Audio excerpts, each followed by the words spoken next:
Olá, você que me assiste, Deus te abençoe no nome de Jesus, te dê graça e paz nesse dia e abençoe os teus familiares também.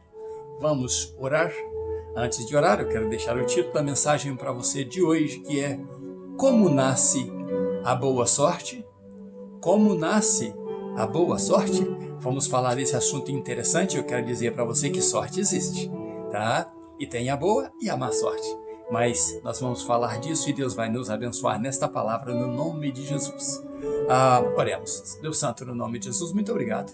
Eu, essa pessoa que está agora orando comigo, cremos que o Senhor tem a boa sorte para nós. Por isso, ensina-nos, ó Deus, a caminhar, ó Deus, nos detalhes, ó Deus, desta caminhada santa, poderosa, abençoadora que o Senhor pode nos dar nesta vida, para que amanhã possamos sorrir e dizendo, foi a boa sorte de Deus que nos acompanhou e nos fez felizes.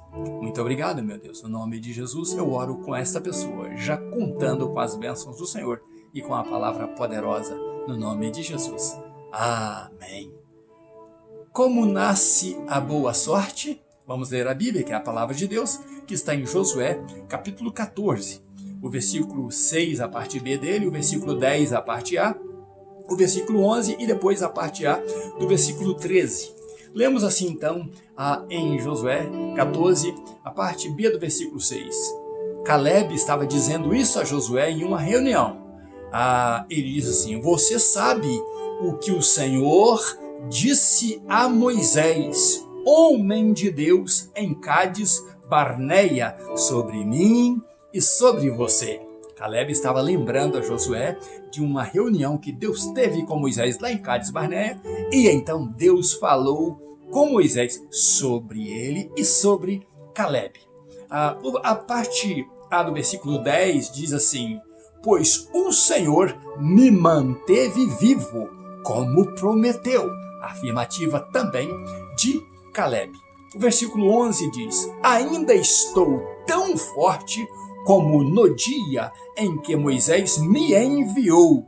Tenho agora tanto vigor para ir à guerra como naquela época. Olha como estava Caleb, né? E assim ele disse como ele estava. E o versículo 13, a parte A diz, então Josué abençoou Caleb e lhe deu Hebrom por herança. Como nasce a boa sorte? Temos aqui um relato bom daquilo que falamos ontem sobre a questão de Deus falar com Moisés, com Josué. Pare! Se eu mudar o nome aí, você entende do que eu estou falando. Então, ele diz assim para Josué, pare! Chega de conquistas, agora está na hora, né? Chegou a hora de mudar os planos. E então começam-se a haver reuniões ali entre o sacerdote, né, Eleazar e Josué para fazer aquilo que Deus tinha dito a ele, que eles iriam fazer a distribuição das terras por sorte. Então a sorte existe e você precisa lembrar disso, que sorte existe. Essa deturpação de sorte aí, do que dizem sorte hoje, foi coisa do inimigo das nossas almas, porque sorte sempre foi coisa de Deus e eles deveriam fazer isso para dividir as terras para o povo. Por sorte ou por sorteio, que também é da palavra, é original da palavra sorte, né? Então, alguém interfere esta reunião ali. Alguém chega ali nesta reunião e começa a falar com Josué. E ele traz Josué à lembrança de uma outra reunião, como nós lemos, que Deus fizera com Moisés antes, lá em Cádiz Barneia, depois que Moisés havia enviado os espias. Mas tem algo muito interessante nisso aí, que talvez ninguém falou para você ainda, mas eu quero falar. Por isso Como nasce a boa sorte? É o título da nossa mensagem. Esse algo interessante é que Caleb então sai ali para reunir com Josué. E ele então leva Josué à lembrança E que lembrança foi esta? Você lembra, Josué, que quando nós fomos espiar a terra, eu e os nossos irmãos, Josué estava com ele entre os 12. Eu fui fiel ao retornar. Quando eu retornei, eu usei de fidelidade para tudo aquilo que pediu Moisés. E então, Caleb está agora lembrando a Josué, e naquele tempo os nossos irmãos falaram o contrário, denegriram a terra. Mas eu não. Eu fiz exatamente como Moisés pediu, e eu trouxe frutos da terra. Eu quero lembrar a você que algo misterioso que tem aí é que eles trouxeram uva e trouxeram figos da terra, e a Bíblia diz que era necessário 2 homens para carregar os cachos, de tão grande que eram, tão viçosos que eram os frutos. Mas o mais interessante que me chamou a atenção é que Caleb fala de uma fidelidade. E ele então vai requerer uma terra que fora prometido para ele. E ele diz assim: e você sabe que Moisés me prometeu a terra, e o nome da terra antes era Kiriat Arba. Quem era e o que significa isso? Kiriat era, o significado de Kiriat é a cidade. E Arba é justamente o nome do maior homem da cidade. Era um gigante poderoso, por isso que era a cidade de Arba, a cidade deste gigante. Este gigante era o pai de Anak, que era outro gigante e que tinha mais 3 filhos ali, né? E que Caleb sabia do problema, e foram dessas pessoas, desses gigantes das montanhas, que aqueles 10 falaram e tremeram nas bases, ficaram morrendo de medo, e criou-se medo em Israel. E criando medo em Israel, o povo querendo recuar, o povo não querendo ir mais adiante, com medo de morrer, foi que Deus ficou insatisfeito com essa situação. Mas a atitude primeira de Caleb de falar bem, essa foi a primeira atitude, dizer não. Ele e Josué disseram: nós vamos tomar este povo nas mãos, como eu disse ontem, nós vamos destruir este gigante, nós vamos acabar com o que tiver de obstáculo pela frente, nós vamos, no nome do Senhor, e Ele será conosco, conquistar essa terra. Esse é o primeiro ponto. O segundo ponto interessante é que o fruto que eles trouxeram, quando você vai estudar, é exatamente deste local. Este local de Kiriat Arba era um local de montanhas, e entre montanhas os vales. E ali é uma terra muito fértil. Ali é terra de uva, né? É terra de figueiras, terra de muita abundância, né? E também terra de riqueza mineral. O que acontece é que quando eles voltam com esses frutos, exatamente Caleb traz fruto desta região. Ele traz uva e figos desta região. Ele adoçou a boca de Moisés, e ele mostrou para o povo que a terra era fértil e era abençoada, e é realmente terra que emana leite e mel. Este foi o segredo. E então havia uma promessa de que ele iria, a terra que ele pisou, a terra que ele trouxe o fruto, seria dele, e ele estava agora lembrando isso a Josué. E mais ainda, ele disse: olha, você pode, Josué, na minha imaginação ele dizendo, você pode ficar preocupado com os gigantes que tem lá, não tem problema. Quando fui enviado, eu tinha 40 anos, mas agora, aproximadamente 40 anos, mas agora eu estou com 85. E eu tenho hoje o mesmo vigor daquela época. Imagina você que eles andaram no deserto ali 38 anos depois, aproximadamente depois desta data que eles espiaram a terra, e Deus manteve o vigor de Caleb. Por isso Caleb fala: ele me manteve vivo como prometeu, que eu e você pisaríamos esta terra. Deus foi fiel comigo, porque eu fui fiel com ele e com Moisés. Caleb tinha um relatório muito bom. E por ter um relatório muito bom, por confiar em Deus, por ter colocado a sua força em Deus, por ele acreditar na palavra que Moisés disse que Deus havia falado, nas promessas de Deus, de que eles herdariam aquela terra, ele colocou tudo de si naquilo ali. E o que aconteceu com Caleb foi que Caleb então foi requerer aquilo que lhe era prometido. E a Bíblia diz que ele então tocou no coração de Josué.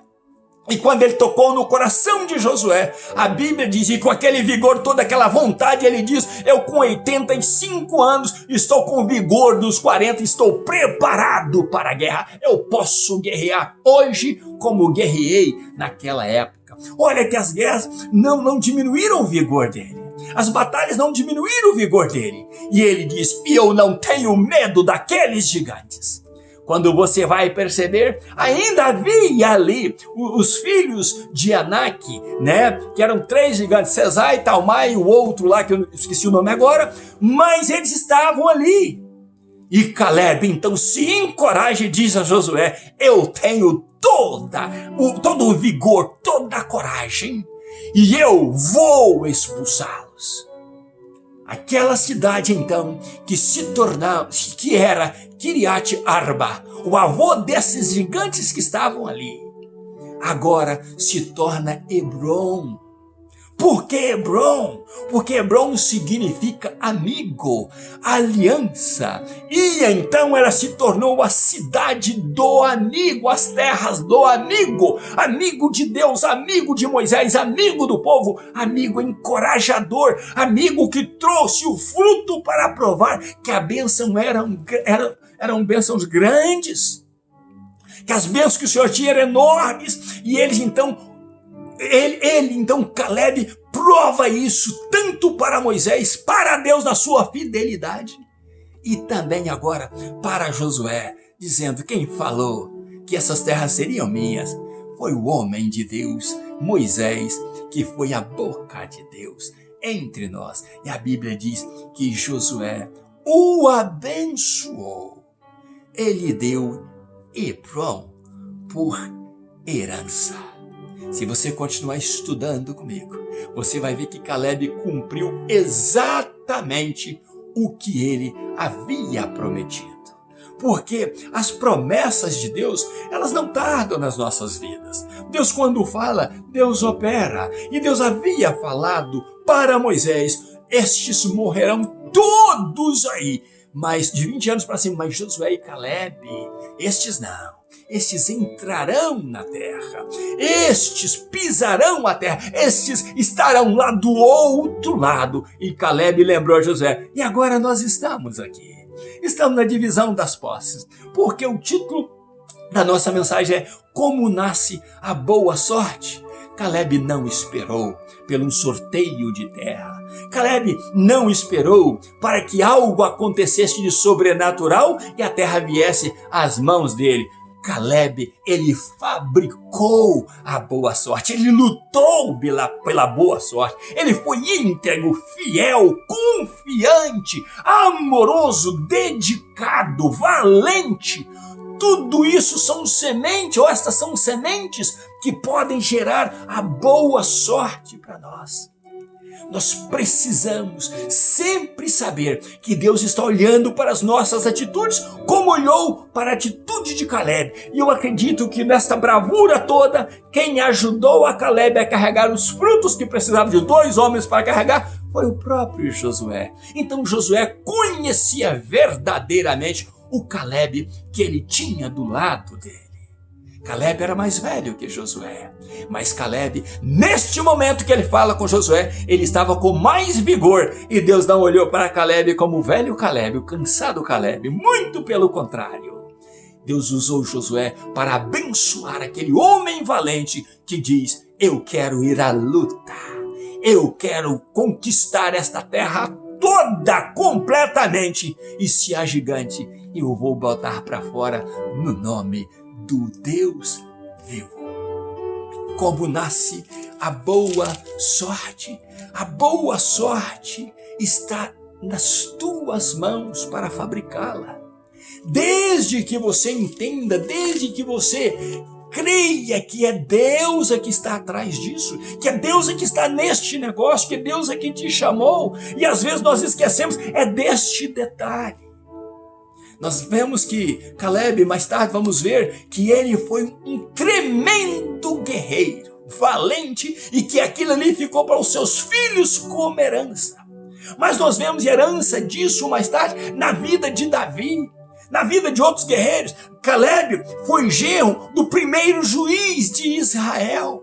Então você vai perceber que Deus, ele olhou para a vida de Caleb e quis abençoar aquele homem, e Deus, ele se posicionou em manter aquele homem mais 38 anos no deserto. E depois mais 7 anos ali batalhando ao lado de Josué, lutando com Josué ali para conquistar, para desbravar a terra prometida. E agora ele volta para requerer, numa reunião, o que é dele, o que é próprio dele. Caleb não caiu no sorteio.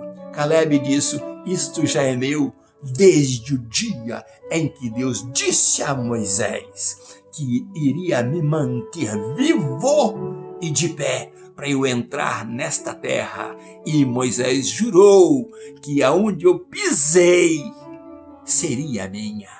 E Caleb então herda aquilo ali por fidelidade a Deus. Eu e você às vezes esquecemos deste ponto interessante. Vemos muitas pregações por aí, tantas ofertas de que Deus vai fazer, mas pouco se fala de fidelidade. Pouco se fala de amar a Deus, de se jogar aos pés dele, de querê-lo com toda a força, de ir representando o nome de Deus, mas de voltar com a vitória, dizendo que quem deu a vitória e quem continuará dando a vitória é Deus. Um homem com 85 anos, sabendo que teria ainda batalha pela frente, mas estando animado, é porque ele conhece o Deus da vitória. O que você e eu precisamos conhecer não é o tamanho do problema, é o tamanho do nosso Deus. A tua luta, Deus ri dela. O teu problema, Deus ri dele, porque Deus é soberano. Ele é capaz de tomar a minha vida e a tua e trazer a nossa sorte na mão dele e nos entregar dizendo: você fez o que eu queria, você foi servo bom e fiel. Caleb falou isso em todo o tempo: eu fui fiel. Eu mantive a integridade. Eu não fui como os 10 que denegriram. Eu falei bem e provei com o fruto da terra. Hebrom, vale fértil. Hebrom, montanhas, 930 metros acima do nível do mar. Deve ser muito fresquinho lá em cima, deve ser muito gostoso lá em cima, mas com vales férteis, com uvas, né? Graças a Deus, com figos, com figueiras, uma terra de abundância do calcário, né? Terra onde tem o sopro do vidro, onde as pessoas que fabricam as garrafas, os vidros, sabem como manusear o vidro quente para fazer dele um modelo, uma arquitetura, um trabalho lindo, povo inteligente. E você vê que tem tanta coisa que a gente precisa aprender.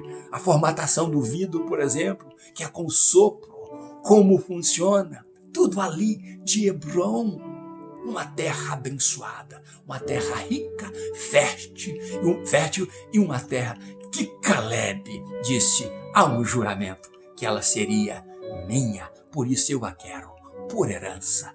E Josué o abençoou. Você pode ser abençoado e abençoada por Deus, mas não se esqueça da integridade. Você pode ser rico, você pode ter muita abundância, mas se tiver integridade, porque tudo isso sem uma vida de amizade com Deus. Recorde bem, Kiriat Arba era a cidade de Arba do gigante. agora ela se torna Hebron, a cidade, né, a região daquele que foi amigo, daquele que Deus fez aliança, daquele que Deus manteve vivo e botou este nome no local para que seja lembrado que Deus, quando Ele fala, Ele cumpre, que você não vai morrer no deserto, muito pelo contrário. Após o deserto, após o Jordão, tem bênçãos com abundâncias para mim e para você. Mas Deus quer de mim e de você fidelidade. Este é o segredo. Este é o segredo. Amor ao Senhor, fidelidade, credibilidade nele é o segredo para fazermos com que venha nascer a boa sorte. Como nasce a boa sorte? Nasce da tua vida íntima e íntegra com Deus. Que Deus abençoe você e família, no nome de Jesus. Aqui está escrito para você se inscrever-se no canal. Coloca o teu comentário aí, faça teu pedido. Você quer que eu te aconselhe em alguma coisa? Faça uma pergunta. Eu quero orar por você. Eu quero saber que você é abençoado e abençoada no nome de Jesus. Não só você, mas a tua família e os teus amigos. Deus quer te usar para ser uma potência nas mãos dele. Só basta você ter fidelidade e a boa sorte acompanhará você. Aí você vai ficar como aqueles, né, que a sorte dele foi restaurada e eles ficavam como os que sonham. Você vai pensar que a tua vida é até um sonho, mas não é sonho, é realidade, porque você tem buscado e buscado mesmo caminhar fiel com Deus. Um grande abraço meu, já no período da tarde. Que Deus abençoe você e família no nome de Jesus. E até amanhã, se Deus quiser. Pastor Riva Martins, siga comigo e vamos aprender a palavra de Deus juntos. E vamos crescer no Senhor, dia após dia, no nome de Jesus. Um abraço meu e até amanhã, se Deus quiser.